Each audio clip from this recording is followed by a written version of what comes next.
Hello, everyone, and welcome to a brand new episode of the Pastrami Nation podcast. I'm Kevin, and joining me today, Christian. What's going on, man? Doing good. Staying dry. How you guys doing? Doing really, really well. And of course, we have a very special guest with us today. He's the creator of Plushtronics. It's an educational game company, which we'll talk about in a few minutes here. But I'd like to introduce you all to Oceano Marshall. How you doing today, sir? Hi, thanks for having me. I'm doing well. Of course. Yeah, no, we're really, really excited to hear about Plushtronics and everything you got lined up. Before we jump into that, though, just some quick housekeeping. Thank you for joining the show. Thank you for checking it out. Make sure to like, subscribe, share, all that fun stuff. Really, really helps us out. Let's spread the word about Plushtronics as soon as we hear about it and get the word out there so we can make it a massive success.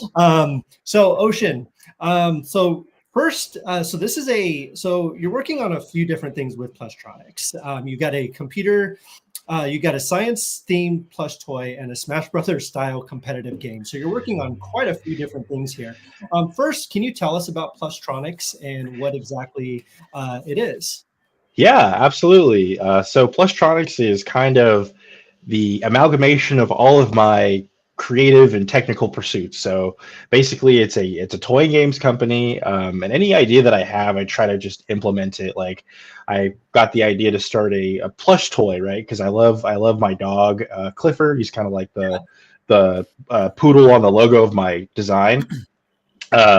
So like I tried to design a dog toy for people who love technology and pets as well. So just kind of any idea I come up with, I try to implement it, Yeah, no, absolutely. So it's an educational based company, obviously, and your goal is to help educate people through fun like toys. Like it's, you have the game, you have the plush toys. Like, so it's funny because last week we actually sat down with David Pepos, who's a comic book writer, but he was talking about he's got a new run on the Captain Planet series coming out soon, and we were talking about like how growing up, like having this idea of like edutainment, right? Like for me, Captain Planet was one of the big ones that was like really, really fun, entertaining show, but also very educational at the same time. Like I learned a lot about the environment and all kinds of different things. Can you tell us about how you kind of intertwine those two with what you're creating? So obviously, Yeah. stuff like that, but yeah. Yeah, absolutely. For me, it's kind of like I try to have a laid back approach to education because I am a teacher as well. I teach video game development currently. So I try to implement some of the teaching strategies that I use with the company and the products.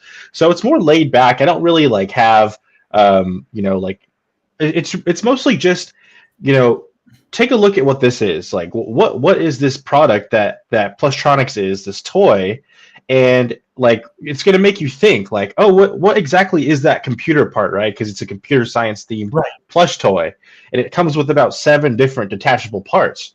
So I try to make people kind of do the guesswork and even research and look into it, right? Because it's a dog toy, so it's like people who know what computers are, they're going to be like, oh, that's the CPU, or oh, that's the power supply. But people who don't, they're going to learn, like they're going to research and look into it. Gosh, that's really cool. That's really interesting too, like making it a dog toy, right? Like, Yeah. I mean, you're stimulating the dog while stimulating your brain, and it's just really kind of works hand in hand. And I think that's really, really cool. Yeah, I had a pet store in my area. I actually have a vendor event coming up in April where I'm going to go, just talk about my product to some of the people in the store because I'm a member. Right? They have it's called Puptique. They do dog store events and all kinds of cute events. But they have all kinds of weird novelty dog toys like champagne bottles and sandals. And I'm like, why? Where's the gamer stuff? Where's the computer science computer plush toy for dogs? Yeah. No, that's really cool. Kind of where. And it even gets kids involved too, which is great. Kids love to play with their dogs, with the toys and everything like that. And then they're going to be curious about all these parts and everything. I just got me really excited. I didn't realize it was a dog toy. When you talk about dog toy, I'm like, there's so many different applications for that. I think that's really, really cool. Yeah, I have my prototype here, so I'm currently in the process of getting some units manufactured. So if any manufacturers interested, just let me know. But I do have my prototype, and I also have some designs here. So let me know when I can show you whenever you want. Yeah. How about now? Let's check How it out. about now? Sure. Yeah. Okay. Awesome. So I'll show you. Do you mind if I share my screen? Please. Please Do you do. need Okay. to? Let me I think yes. Okay, cool. let me see. Let me see. It says share screen. Got it. Okay. Let me go ahead and show you. So this is the one of the manufacturers I was working with. Basically, coming up with some of the like Love it. uh, just basically for the manufacturer to be able to actually design it and Yeah. you know, like a couple units. So it's got like the height, width, and depth, right? So Oh my basically, God, what I tried to do. so cute. Oh, thank you. What I tried to do was like I was a really big fan of storybooks growing up, like Winnie the Pooh and like the really simple ones like Franklin, and they just had like really bubbly personalities, and I tried to incorporate that, but in a computer science toy. So the graphics card has like, you know, one of them is kind of grumpy and one of them is super excited. Amazing. The CPU has a derpy face and all that. So this is kind of like oh, and the cool part is I'll show you on the actual toy in a bit. But these parts, just like because like I love building computers and I love everything like computer science, right? So Yeah. I built my last PC at Micro Center. So I was like kind of thinking, what if you could just do that with a toy? Like, what about teaching kids, or you know, just not even directly, like if you just give the kid a dog toy to play with the dog, and it's like you can take it apart, you know, it's got like squeakers and crinklers and all that. So it's really interactive, you know, and it teaches you a lot without even actually forcing you to learn, you know? Yeah. Um, Absolutely. I think that's a really, really genius idea. It's like you're learning without learning, which exactly. That's the best kind of learning to me. I don't like having to sit down sometimes and being like, oh, okay, I got to lock in. I just kind of like, you know, throwing ideas out there and seeing what sticks. So this, yeah, No, this is that's that. cool. So let me You guys stop might have to sharing this you guys one. excuse the noise in the background if you do hear it. I do apologize for that. My It dog. sounds like they could use a computer toy. Yeah. Absolutely. My boxer definitely needs to be stimulated, and I think that's something really, really cool that I love, and she would love, and everyone would love. So, Oh, Oh, I think my share screen is going to make it hard to see. Dang it. we can kind of see My it, but it's background. great. Yeah. I'll see a little bit of it. Yeah, I guess not to reveal all my secrets, but this, as you can see, they all come apart, and then like It's perfect.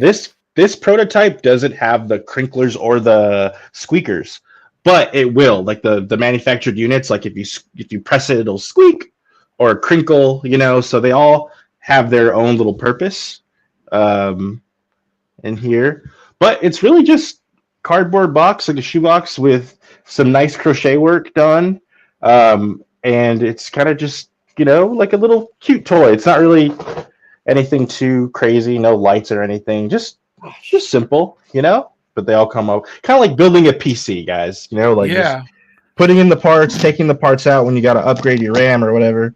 There's actually a little RAM. Eventually, is like a plushie monitor and a plushie keyboard, like on the way too. Yeah, exactly. So that would be the idea. So that's the plush toy part of it. But I just really love. Again, I was inspired by some of the fanciful, just kind of like lighthearted storybooks growing up, like Caillou and all those PBS shows, and I kind of just wanted to just throw something out there, you know. And so that's that one.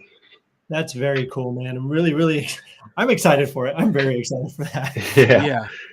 So I'll be at I was just gonna say I'll be at Pupteak on, I think it's April 14th. That's in Temecula, California, for the vendor event.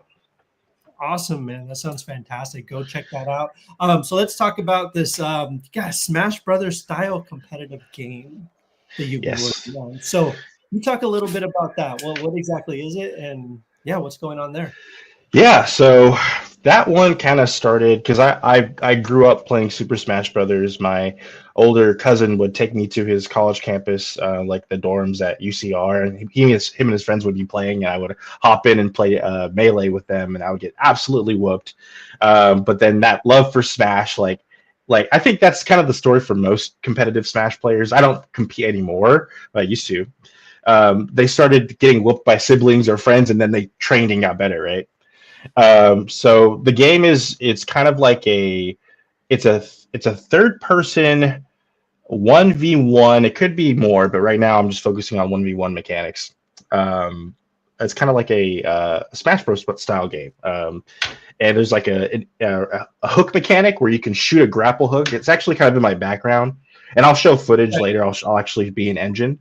The goal of it, though, actually is it's just going to be a kind of like a WebGL game. Like, not really. I don't think I want to put it on consoles just yet, or even on Steam. I think the plan is just to release it as a WebGL game so that you can establish like a peer-to-peer connection with someone and just have a quick match, like just quick, no commitment, like almost as if you were at school just trying to play a quick game at the library, like before lunch is over, or just kind of that sort of thing. Just very quick, non-committal type matches. Very cool. So, when did the idea for that come up? Like, what was kind of the main goal with that? So kind of the same as the plush toy. Sometimes I just get this itch to create, right? I just get this need to make something, right? Because I love consuming, I love gaming, and I love that, but I need to create sometimes. So I think so. Basically, you're asking like, what was the inspiration? Is that what you're asking? What was the honestly, just growing up playing Smash Brothers. At the time, I was playing a lot of Overwatch with my friends. This is before Marvel Rivals came out. Playing a lot of Overwatch, and I love the character Brig, who has the rocket flail, and it's just very simple gameplay. There's no real. It's just kind of like game sense, but the mechanics are very simple. So just playing that character made me want to make my own character. So I started working on animations. First, obviously, started working on designing the character in Blender. Textures, 2D textures with A-Sprite, pixelated. I'll show you eventually. And then I love retro games. Like, I grew up playing so many games like Mega Man X. Gosh, I just love those Nintendo GameCube style graphics, right? The chunky polygons and the pixelated textures. So that's kind of the art style I'm going for with this project as well. That's so cool. Like, it's funny you say retro and you talk the GameCube, and I'm like, oh my gosh. That came out when I was like 20. Like, that's funny. The GameCube is one of my favorite consoles. I bought another one like 8 years ago. So it's a great system, 100%. So you said you had stuff to show us from the game. Yeah. I'll show you. There's so much to really talk about. So I'll try to keep it simple. Just make sure I'll show the entire screen. Screen 1. Okay, if I share this, can you see Unreal Engine? Let's see here. This is right here. You can't see it?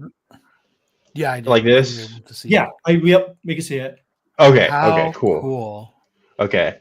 So basically, gosh, I've been working on this probably who's doing the artwork? Is this all you two? It's me, and I have someone I'm also working with. So we kind of split some of the workload.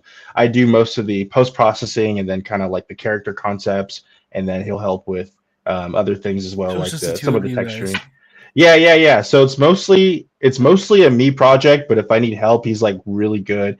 His name is Plagius. He'll help me like with some of the texturing or some of the modeling that I need.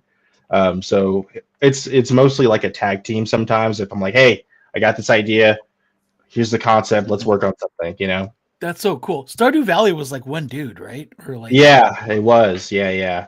So crazy, dude. That's so impressive already. Yeah, thank you. So basically, this is kind of like if you guys recall from Smash 64 Hyrule Castle, that one stage.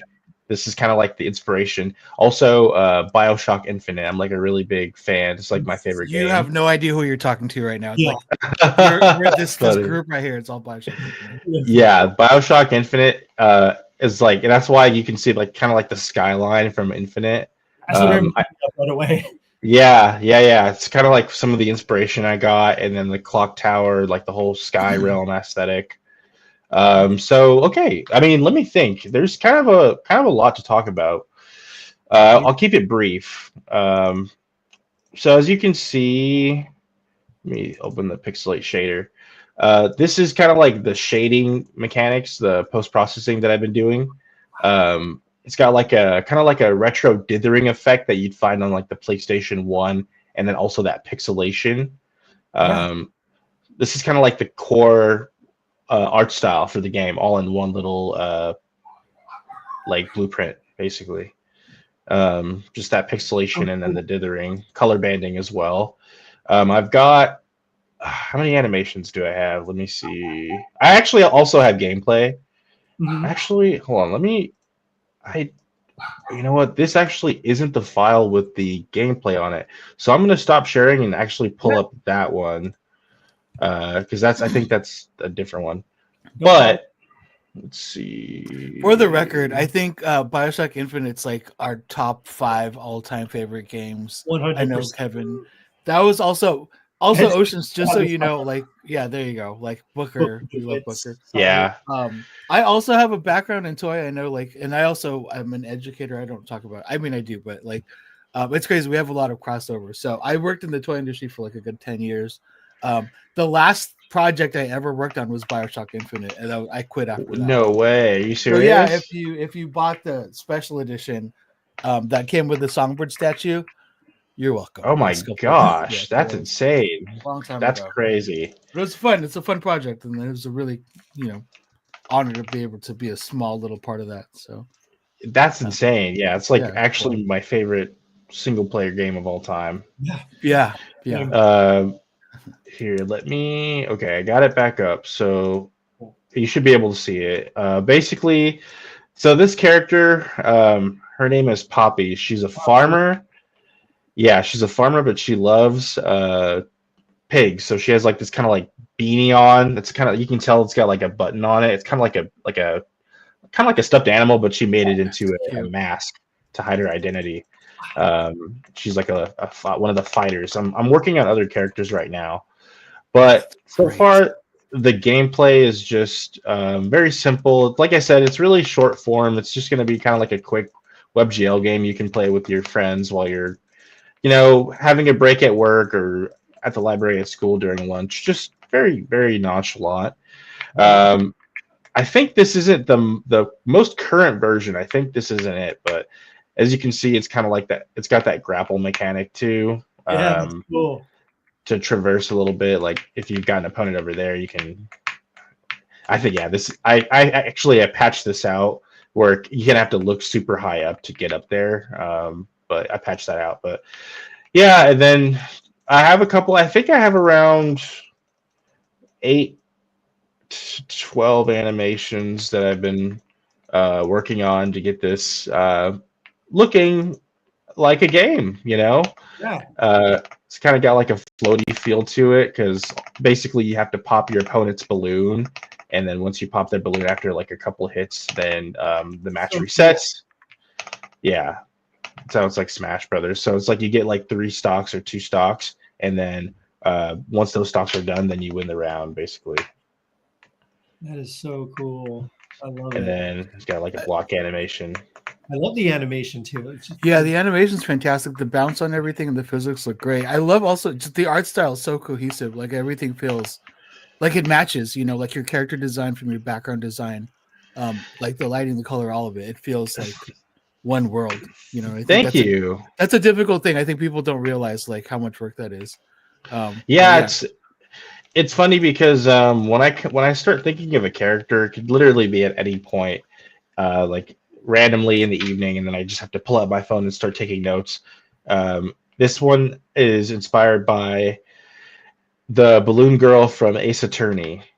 So like that character really inspired me, like the colorful, like lighthearted aesthetic of the character. So that's why my character kind of has this theme basically. And then that clock tower in the back was inspired by Ultimate Marvel vs. Capcom 2. I don't think it's Ultimate Marvel. I think it's just Marvel vs. Capcom 2.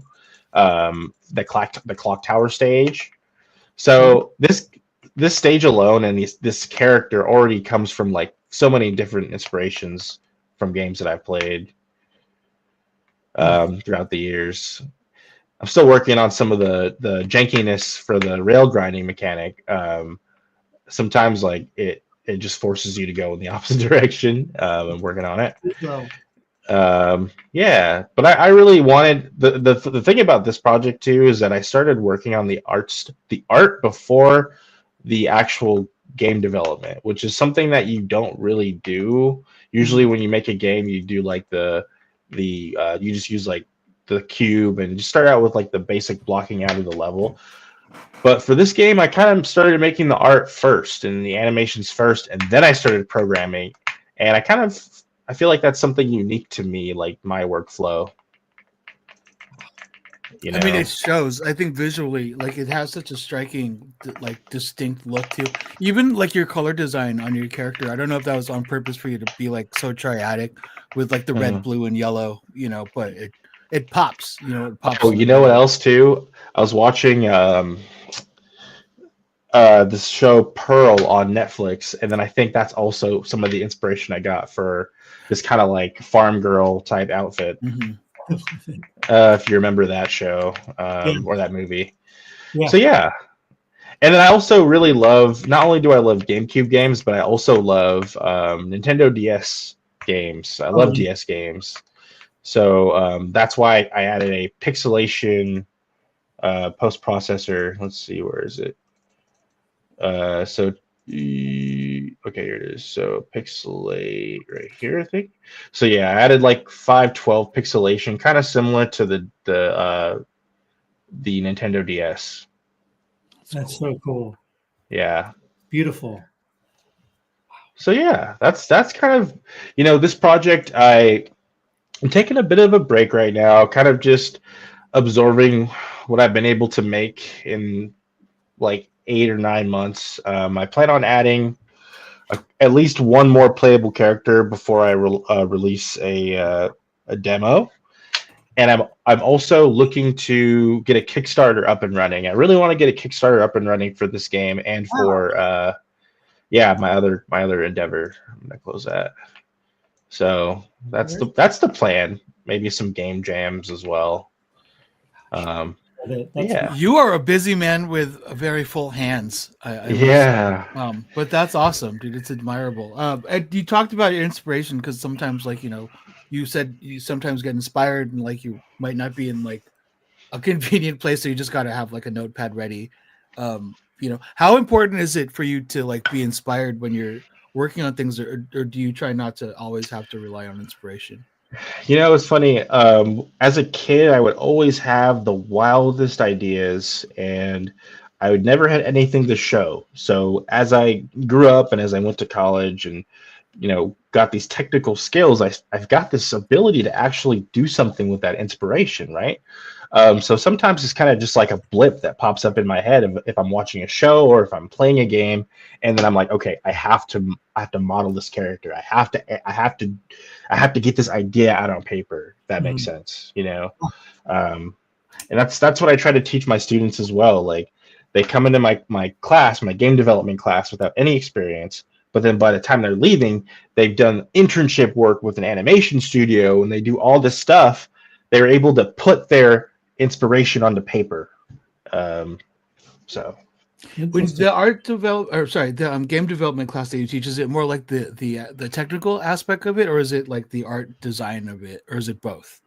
A little bit of both. So we do Roblox Studio, Blender, Autodesk Maya, Unreal Engine. We do just about every major engine, and they learn just about every major feature and function of those engines, from programming gameplay systems to modeling to visual effects, you name it. I went to school for computer animation a million years ago, but still, like my background, I primarily teach for entertainment design, so I mostly have like concept art students or video game, film, television. So yeah, again, like very similar world. But but I'm not teaching in engine. Like, I get them like in foundational classes before they get to that. But that's That's fun. important. I haven't touched a 3D program in years. I've kind of fallen back into 2D. Very much. I love like all of it. Again, my background is 3D, both traditional and digital. But like, um, that's fun. It's fun, and again, I admire what you do. Like, there's just so much like creativity there, and it's so exciting for people. Yeah, and it's just like honestly, it's just I'm trying to make a game that I want to exist, right? I'm busy just like you guys. Like sometimes I don't have time to lock in and play Valorant for 2 hours for one quick play round or whatever. So I'm just trying to make something simple for busy gamers.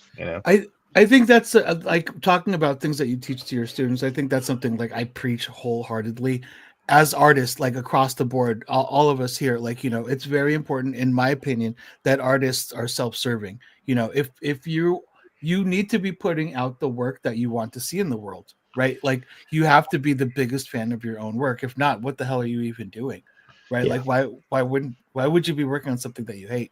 I get like we've Exactly. got to pay bills, but like in the end, like if you want to feel fulfilled, or at least like feel like you're making a difference, you got to love it. So that's awesome. Absolutely. There's a big difference between having to sacrifice and work a job that you're not passionate about versus, having your own studio and doing everything you want to do. But then sometimes you can find a good middle ground. Yeah. Like I think, Yep. Me and you, it seems we have found some sort of middle ground, to be involved in what we love but still pursue our passions as well. Yeah. I'm blessed, and I know it too. So yeah. Absolutely. Absolutely. Yeah. Just Yeah. kill bugs for a living. So Kevin, Hey. that is so. Kevin's one of the most creative people you'll ever get to know. This guy is an amazing writer. I appreciate that, Christian. Yeah. Don't No, I know. minimize it. Jeez. I know. That's amazing. Yeah, no, but so Ocean, I have one question for you. So as an educator, I'm just curious. This is just out of my pure curiosity. When students sign up for your class or whatever, what is kind of I'm just very curious what the number one kind of I guess misconception about gaming that people who come into your class kind of have, that you kind of have to take them out real quick. Are there any like things that stand out to you that's like the number one thing that kids come in here thinking, but it's just not the way it is? That's a great question. Yeah. I think for me, when I first started teaching this, the biggest thing that I noticed was that a lot of people thought it was just going to be like playing video games. Yeah. Right? When you take a game development class, you're not just going to be sitting down playing Fortnite for an hour with your teacher. You're actually going to be using Fortnite editor, learning about the programming, the art, and actually that's a big thing that parents don't get too. Like, why is my kid, I have a lot of extremely talented, successful students, but if there's a student who might need an extra push or redirection, it's like, well, why is my kid struggling in this class? And I think they thought they were just going to come in here and play video games all day. Like, I don't think they really knew what was involved. These games are extremely complex systems. The games that you play run on intense algorithms and just tons of work. So I think that's the biggest like misconception. But then the students that take to it, oh my God, they excel in ways that astound me. That's so cool. I love working with my students because they always keep things entertaining with the talent level that they have. Like, they're so talented, and they come from zero experience too, which makes it even better for me. I got to agree. Like, that's the most fulfilling part of teaching. I think that's why. Yep. If you would have told me like 25 years ago that I would have been a teacher, I would have laughed in your face. But now I can't imagine doing anything else. It's so inspiring to see, that spark in people. That excitement of like that discovery of like I can do anything, it's awesome. And then just seeing them kind of inspiring each other too, it's really, really cool. I think that is a big thing, is this for them to like figure out like, oh, I'm not just gonna play video games. Like I teach at Art Center. That's one of the schools that I teach at, and like they don't get time to do anything. Like they're like, oh, I heard there's this game out. Like that's all they get to do. Or they'll watch like or listen to like playthroughs while they're doing their homework and stuff. But I think that's it. If you want to be successful with all of this stuff, like you can't treat it like a hobby. You can't treat it like this is your lifestyle now. Yeah. This is, you've got to just be about it. And if not, I mean, that you choose your level of success. Yeah, absolutely. Like when I first started in somewhat this industry, right? I my first real role in the entertainment industry was I was working for Nintendo as a brand ambassador. Oh, wow. So I was able to represent them at different stores, and it was so long ago. It was like in 2020. I can't remember if I signed an NDA or not, so I'm not going to go into too much detail. I think we might know some. I might know some. We might have some overlap because I knew a lot of Nintendo brand ambassadors. Do you know Jonathan Bergstein? Jonathan Bergstein. No. Was he like a coordinator, or was he like? He was in my area. He was in the Temecula, San Diego, like Riverside area. He was like with the ambassador like leader for a while. I don't think he's there anymore, but it was in like around 2020 when I worked there. He was a really swell guy, and I've talked to him. There was like, I don't know if it was 2020, 2019, or 2021, but there was like an installation at UCR. Like it was like a whole weekend. It was like a 3 or 5 day thing at UCR. Does that sound familiar at all? I might have missed it. Okay. I wasn't a part of it. My girlfriend at the time was part of it. So like she was doing a lot of brand ambassading for Nintendo. Okay.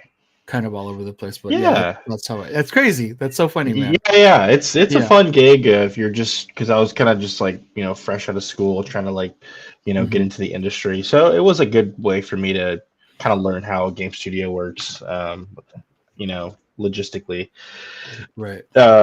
With like street dates and stuff. I remember there's a Kingdom Hearts game. Kingdom Hearts. It was like the rhythm game for the Switch. Yeah, Melody of Memory. Yeah, Melody of Memories.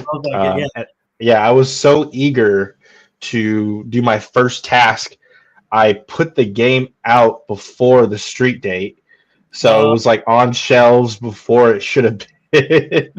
that was like the first one of the first things I did, but it was fine. It was just the guy at Target was like, hey, I don't think this is actually supposed to be on the shelf yet. And I'm like, no, man, it's fine. But no, it wasn't.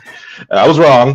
But that's just part of working. You learn, make mistakes, and you get better.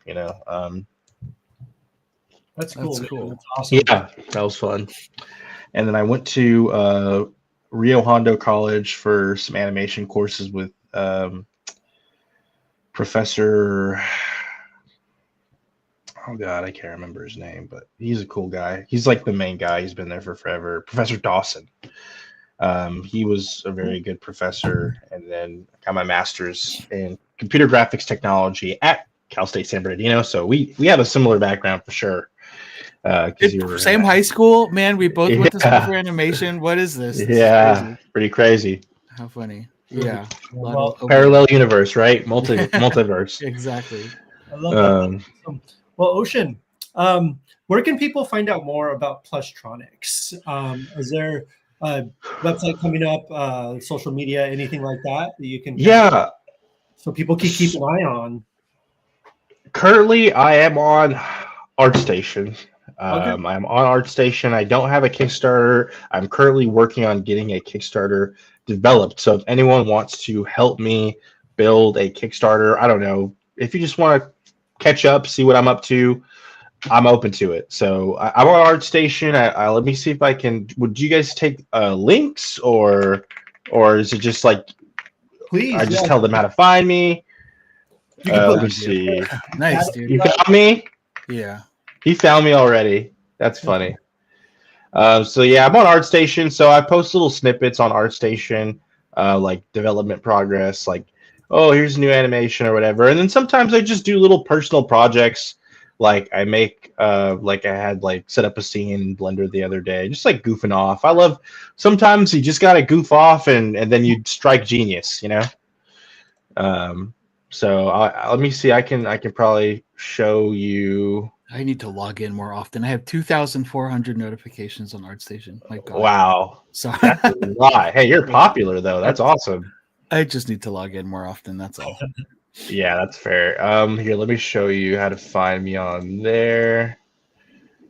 I'll share screen. So here I am. My name is Oceano Jeremiah Marshall, and I'm a game dev teacher, and I'm here on ArtStation. So if you just search for Oceano ArtStation, you'll find me. You can send me a message. Hey, I found a manufacturer who'd love to work with you, or I want to get your Kickstarter up, or whatever. It doesn't matter. I'm open. Please, let's get the word out. Let's get this going, man. I'm excited. And of course, keep an eye out on Pastrami Nation because we're going to be helping as much as we can as well. So on all of our socials and everything, once we hear stuff, we'll definitely post about it. And I'm actually going to Comic-Con. I'll be at Comic-Con with the professional badge. I think it's this year, 2025. So if you are going to Comic-Con and you see me, say, hey, what's up? Nice. that's awesome. Check out Ocean at San Diego Comic-Con, right? Yeah, San Diego Comic-Con. Mm-hmm. Awesome. That's the big leagues right there. That's freaking amazing. Very, very excited for you. Very, very excited for the future of Plushtronics. And I'm definitely, when that dog toy comes out, I will definitely be picking one up because that sounds so cool. I don't even have a dog. I'm going to pick one up. Yeah. Hey, or even for a cat, who knows? Yeah, I kind of have a cat. The game looks incredible. I'm excited for that to develop and see where that goes. Very excited for all of it, Ocean. Thank you so much for taking the time to join us on the Pastrami Nation podcast. We really, really appreciate it, man.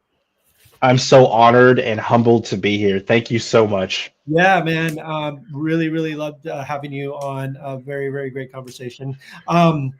Thank you all for watching. Thank you all for listening. Thank you all for checking out the show. Really, really appreciate you all too.